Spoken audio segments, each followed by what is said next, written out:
Kapag may alak, dapat may pulutan. Ako si Samara, ang pusang gala ng Sinagat Island. So for today's video ay magbigay ako ng tips sa inyo kung paano nga ba makapagtipid ng pera.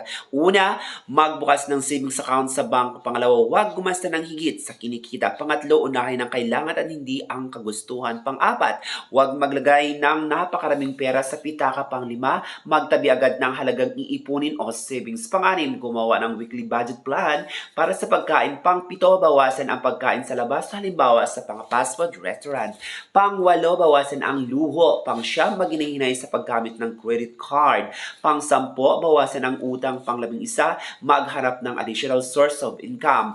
Pang-labing-dalawa, paunlarin ang sarili. At para tuloy-tuloy ang kasiyahan, narito muli si Samara para magbigay sa inyo ng panibagong sumada. Kapag nanalo, may panggala tayo sa chart. Gabi Pilipinas, since alabas sa Tarlac City as number 940.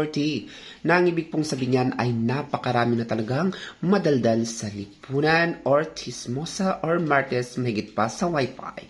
Then we have to use the power of negative and positive with an interval of number 8. Hello Tarlac City!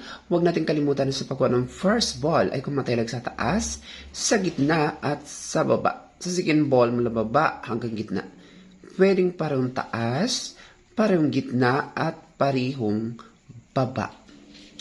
So tip number 1 to the province of Tarlac City as number 14-1. Kabilang po dyan ang 14-10, maging ang 34-27 or 22-31. So, huwag niyong kalimutan din ang 34-24. And that is for now. Don't forget to like and to subscribe my channel para kayong updated. Ako, si Samara, ang pusang gala ng Sinagat Island. Mag-subscribe ka na para kang updated.